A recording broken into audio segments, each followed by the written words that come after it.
Hello, good afternoon everyone. Welcome to another episode. Dito tayo ngayon sa Nasugbo area para i-feature sa inyo ang isang lot property for sale.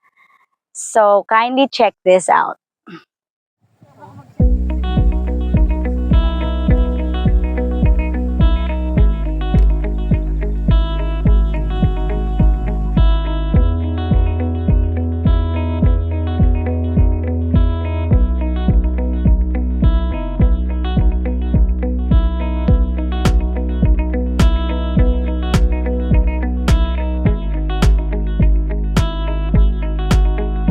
This property is for sale, asking for 20,000 per square meter with the lot area of 211 square meter size.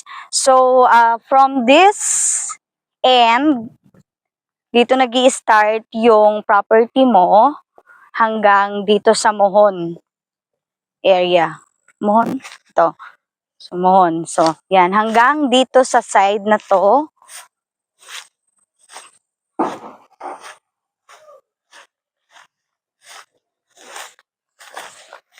Ayan, hanggang dito.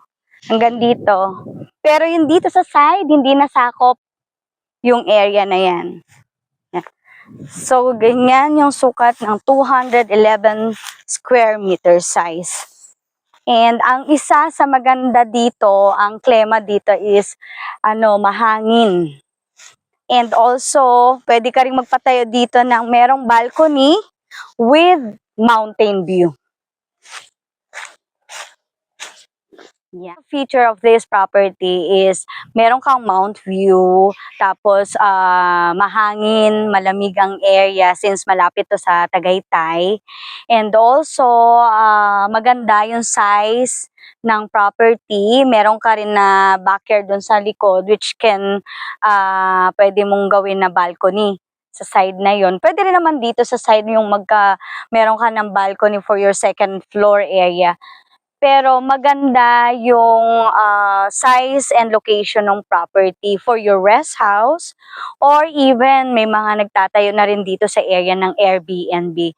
So, if you're looking for a lot investment habang hindi pa tumataas ang market value, kindly contact me. I'm calling all lot investor for your rest house and Airbnb business.